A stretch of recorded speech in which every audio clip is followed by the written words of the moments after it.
Justice Sonia Sotomayor said just yesterday in her courageous and very personal dissent in the Michigan college admissions case, we ought not, and I quote, wish away rather than confront the racial inequality that exists in our society.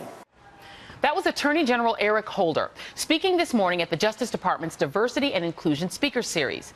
He was referring to Justice Sonia Sotomayor's scathing dissent to the 6-2 ruling upholding Michigan's voter-approved ban on affirmative action.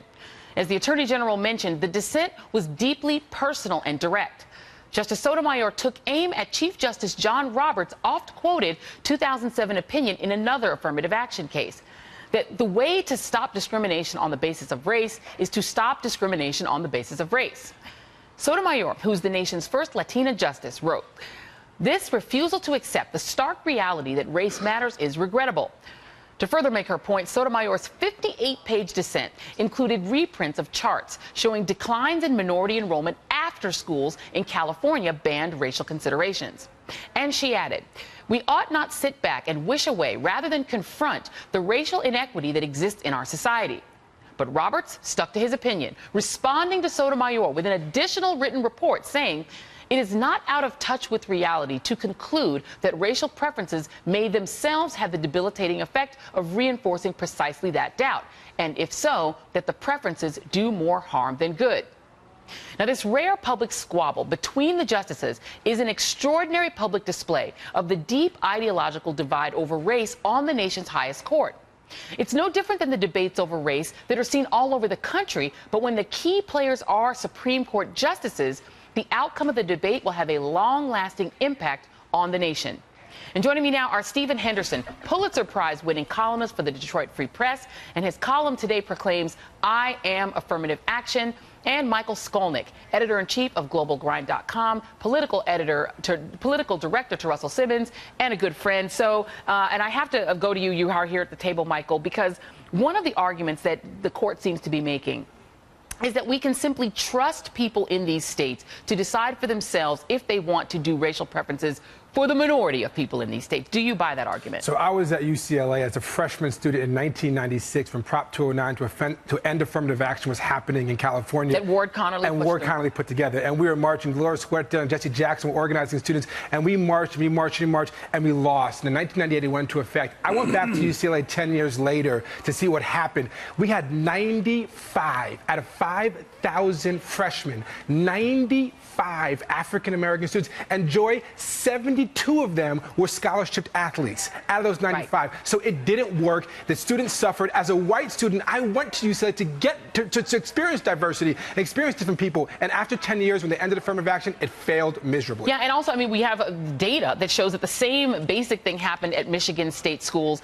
with affirmative action gone there. Black enrollment at the University of Michigan has declined. Overall population of teens has gone up. You can see the chart there. So, Stephen, I want to go to you because Michael mentioned Ward Connerly. I want you to listen to what Ward Connerly had to say just today about affirmative action and minorities. Take a listen and then respond. The reality is that in some communities, black community especially, the striving for higher education is not as great as it is among, say, Chinese Americans. That is simply not true, that the striving differs across neighborhoods. There's a recent study that shows that controlling for parents' education and income, all groups, Chinese Americans, Black Americans, Mexican Americans, everyone values and invests in education.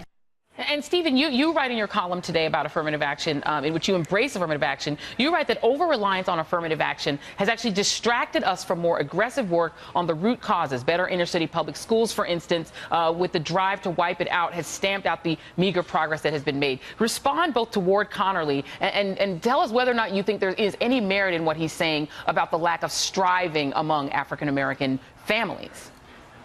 Well, I think that lack of striving he's talking about is tied to the opportunity gap. I mean, as the person who spoke right after him said, when you control for involved parents and parents' education, what you see is that people whose parents are educated and live in middle-class environments are just fine striving for higher ed, and people who are not in that category don't. And that has to do historically with how few African Americans have been able to join the middle class. I mean, there are deep historical reasons for these things, and I think affirmative action was intended to be a very limited way to address them. Right now, it's the only way because we haven't been working on these other things, but we keep getting drawn into the fight about whether race-conscious policies are the way to do it instead of dealing with the problems themselves. I mean, well, Stephen, one of the arguments that you see being made by Chief Justice Roberts, also Clarence Thomas, is that in a sense, these kind of remedies actually make things worse because they raise doubt among even the people who get the opportunity that they belong there. I mean, did you feel somehow set back by affirmative action's assistance to you to go to college? Well, no. I mean, and I think my career stands as an example of that lack of doubt. I mean, you know, I've been able to do extraordinary things, including becoming the first African-American correspondent at the Supreme Court some 36 years after the court itself was integrated. I've never felt like opportunity was a reason to doubt myself. If I was going to have doubts, it would be about my work. And I think most people feel that way. This is about opening doors and giving people a chance to actually perform, which is what didn't happen before affirmative action. Is that, you know, blacks who were qualified, blacks who could have been great at things or in colleges were never let in. Now we've changed that, and I think there are some people who are uncomfortable with it. Yeah, absolutely. And what about, Michael, this is the codicil to that argument, which is that, well, these sort of racial preferences are unfair to white students? Look, if you have disparities in education where 86% of African Americans at fourth grade can't read at grade level, and you have AP classes, if you put me, who went to public school here in New York, against an African-American student who had no AP classes in his or her high school, there's no competition. I'm going to win every single time based on the education I was given. So if it's me versus that person, I always said, let that person have the seat because I'm going to get another seat. Until we have, if I say, name 5 African-American CEOs or 5 Latino CEOs, we can name white CEOs at the tip of our tongue. Steve Jobs, Warren Buffett, Mark Zuckerberg, George Soros, Bill Gates. Easy.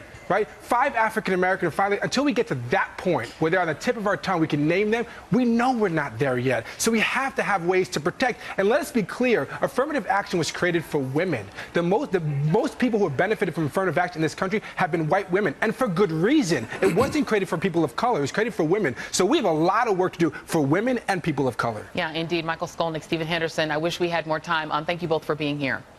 All right. And